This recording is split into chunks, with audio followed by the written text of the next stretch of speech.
What's up, everybody? In today's video, we're going to be talking about 8 things that I wish I had known before I went to basic military training. Now, before we get into that, I want to make one request.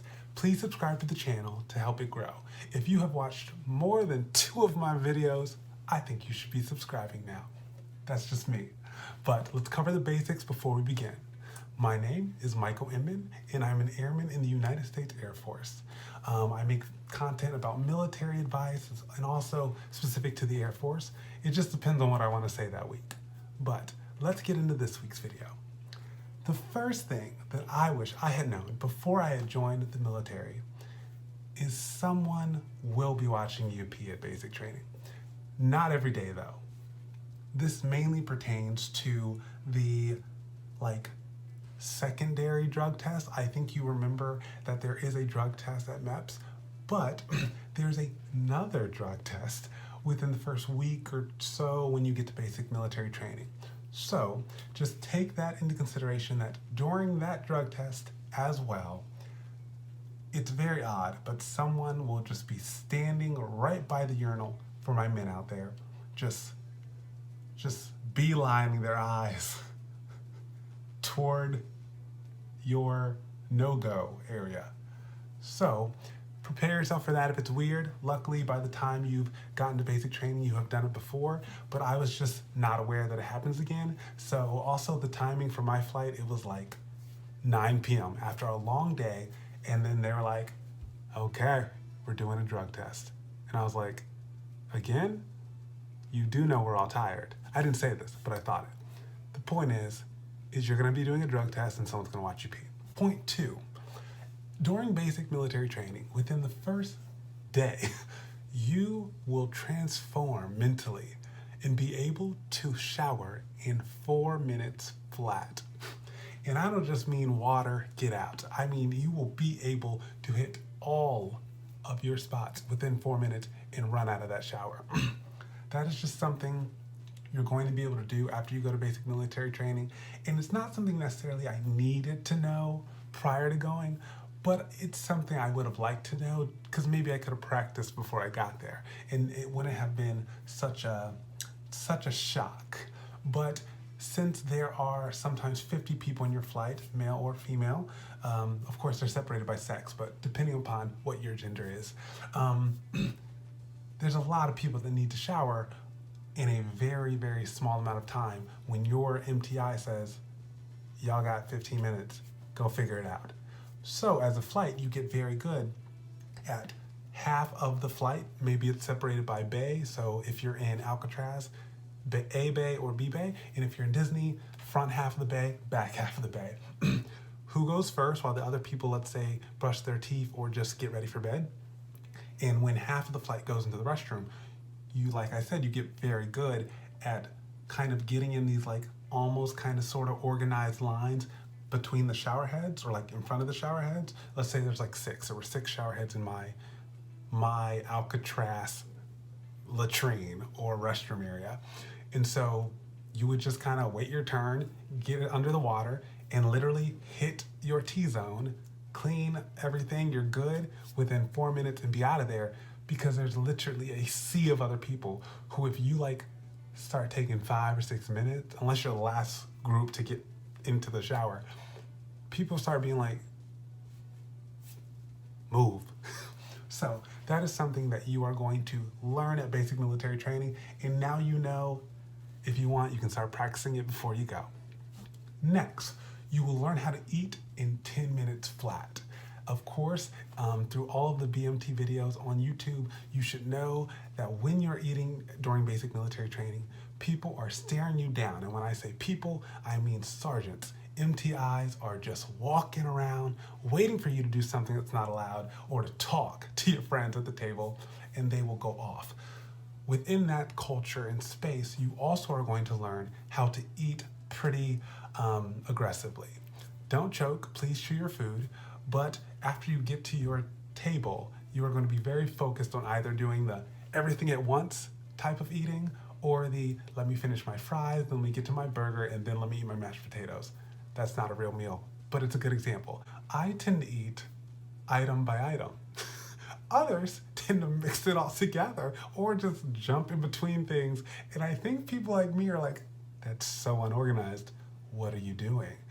Anywho, so you are going to be able to eat everything on your plate, including, let's say, sides or desserts if they're available, in 10 minutes, because your flight only has so much time in the cafeteria before an entire another group of flight or flights come into the cafeteria, and they're on a schedule. So y'all need to get up so they can sit, and you will feel that pressure when you're in the cafeteria. So that is something you will be learning how to do at basic military training. Next thing I wish I had known prior to going to BMT is that your life really will be a TV show for about 2.5 months straight. And I'm not exaggerating, everyone. There will be frenemies, which is there's a high level word for what that is, but I am not that guy right now. I don't know what it is, but it's when you combine two words. So friend, enemy, frenemy. There will be frenemies. There will be alliances in your flight. It's a thing. You'll notice it within the first 2 weeks. There will be cliques, and there will be clashes and unexpected twists throughout your journey. So just expect that to happen. I'm not even being hyperbolous. I think that's a word, made it up if not. There just is going to be drama, and there's going to be your best friend and the people that you just avoid. That's just how this is going to be. It's what happens when you put a group of people together for a long, extended period of time, especially when half, if not more than half, just left high school and they're still kind of figuring out who they are and how do you maintain who you are when you're exposed to people so different than you. That's going to cause some tension. So prepare yourself to be in the real world. I don't even know if that show still exists. I'm showing my age. Next. The next thing that I wish I would have known prior to going to basic military training is that not everyone will be receiving mail. And so I want you guys, now that you do know this, to be mindful that not everyone is going to be receiving mail from their family. So that means two things need to happen now that you know this. When you receive your mail, if you receive mail from your family or friends during BMT, or I don't know if that's allowed during the 2020 situation, but when people are receiving mail at BMT, if you receive mail, I advise you on behalf of the rest of your people, the rest of the people in your flight, and mainly the ones who don't receive mail, I advise those who do receive mail to not show an outrageous amount of joy and happiness out of respect for the people who are in their head who didn't receive mail. And so, yes, you can be very excited that you got a letter from your wife, from your husband, from your children, etc., from your best friend, and feel all of that and show it all when you get back to your bed, when you get back to your area where you can read it and kind of be in that moment. But when you're just receiving it, or when you are opening it literally beside someone who has not gotten mail for 7 weeks, I think it is really respectful and amazing of you if you can be mindful of that person's emotions and feelings during this BMT experience and not having someone reach out to them, and try to hedge your expression. Once again, definitely feel the happiness, but it's kind of like being, sympathetic to their situation. Additionally, I ask you guys to kind of lean in to those members of your flight. So if they don't have family or friends sending them any letters, and whether you do or don't know their story by that time in BMT, depending on how close you guys are, I think it'd be really, really inspirational and awesome if you acted kind of like a family member every now and then to them. And so what that is me trying to say, even though it's a little weird, is just leaning in and saying, are you doing okay? What are you thinking about? Kind of letting them be nostalgic the way you are when you're receiving letters and reading letters, allowing that to happen to them, like for them, but like doing it kind of on purpose. Meaning, hey, what was your favorite dessert? Or what was your favorite place to get ice cream growing up? Like just asking questions like that maybe every week or so, just so, not that it's filling the void of not getting letters from back home, but it's just trying to make them feel better and make their peers at BMT feel a little like family because you guys will be brothers or sisters by the end of it. Whether you like those brothers or sisters or not, you will be brothers or sisters. So just, I don't know, just lean in, try to see how your peers are doing who don't receive letters, and just, be mindful of just getting a letter and then going, yes!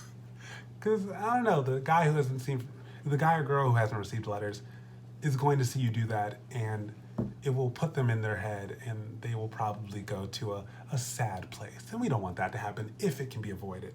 So, something to consider, not required, live your life, just my 2 cents. Sometimes your time at BMT will align with the saying of, it will be a hard knock life. And so what I mean by that, or really the image that comes to mind when I wrote down that thing to tell you, is when you get older in the military, you'll call it MTT, but I think in BMT it was called maybe details. I forget. The point is, when you are cleaning the dust under all of the beds in your bay, there most likely is someone with a stick with a towel around the stick. The towel is stuck to the stick with rubber bands, literally crawling under all of the beds doing this just to get the dust. That is a true story, and I think it happens in all dorms, not just Alcatraz. Meanwhile, everyone else is picking up shoes, picking up weapons cases so that person can get the dust. They're sweeping, they're cleaning mirrors. It literally looks like a montage scene from like Annie. Like we're all just being told to do chores at a specific time, and there's music playing in the background, and it's just scrub, scrub, scrub, scrub, dump the bucket of water, scrub, scrub. That's what it'll feel like, I promise. So something to know, not that it's a bad thing, I just think it's very funny, and so it's something that I wish I had predicted prior to going to basic training. The next thing that I wish I had known prior to basic training, but you will find out pretty soon, probably first or second week, if not, no, probably the first week. The MTIs are always listening through the comm system. Okay, I don't know if they're always listening, but at night, when they say lights out for the first 10 minutes, that microphone on the comm box is on. That is a hot mic. It would surprise me so much if your flight got through basic and y'all were chit-chatting at night, not going to sleep when they told you to, and if at least once you didn't have an MTI out of nowhere come through the box saying, go to bed, guys. Go to bed, ladies. Stop all this chit-chat or I'm gonna come up there. That's the thing. It's just, it happened to us multiple times. And me, I totally was in alignment with the MTI. I was like, y'all, I'm trying to keep this together. Can I sleep, please? Like, I'm not trying to have a breakdown, y'all. Stop talking. I don't want to hear about your football career. I don't want to hear about your favorite wrestler. Y'all all need to go to bed now. So, the MTIs are listening through the comm box, especially at night. So be mindful of that when you get into your barracks. Some days are going to feel like school. I know a lot of us literally left our home and joined the military to avoid having more school in our life. But the ironic part about that is, at least for everyone joining the Air Force, but I'm pretty sure if anyone's watching this from another branch, I'm sure the other branches have things they have to teach you, but definitely for the Air Force, you have a book you're going to be learning from, like a book, like a textbook. So there will be days, many days, in basic military training where you're going to wake up a bit. You're going to become conscious and say to yourself, oh my God, I left the option of more schooling to be in a situation where I'm sitting here doing what? Getting more schooling. You're just gonna be sitting in classrooms, no joke, legitimate classrooms, learning about the history of the Air Force, learning about how to, handle your weapon properly and what are the protocols when holding a weapon. You will have a notebook, you will have a pen, and there's a big old test at the end of it. I wish I had known like I said, y'all are gonna be in the comments saying, it's the Air Force, what do you expect? The point is I didn't expect it. I thought studying stopped after the ASVAB. If you need help with your ASVAB, check out my video. So, I don't know what I was expecting. The point is now you know that there are gonna be days that feel straight up like college or high school. If you haven't been to college, it's gonna feel like high school. Like sitting there for 2 hours straight, taking notes. So I warned you. And that should wrap it up. Those are 8 items or 8 things that I wish I had known prior to basic military training. But wait, you want an encore. You want an encore item. Well, it just so happens that I've prepared a bonus. Thanks for getting this far in the video. Make sure you hit the subscribe button and like the video if you liked it. And drop like an American flag somewhere down there in the comments if you made it this far.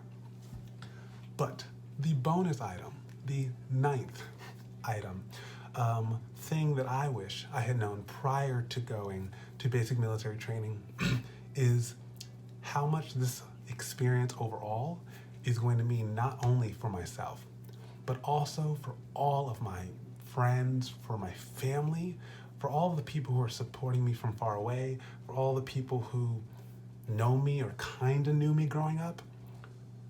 They all felt something when I finished BMT. I mean, specifically our families. It really means something to them, even if they're not gung-ho about the military, and not necessarily they're not against the military. But in regards to, like, some families are very militant and very military focused, and others are like, oh, the military? Okay, go for it. It's really, really moving to not only be proud of yourself at the end of your journey, but actually at the end of your BMT journey, your family, your friends, people who you didn't even talk to that much, they're reaching out saying, hey, that's a really incredible decision you made. And I'm so proud you got through this. Good luck with your career.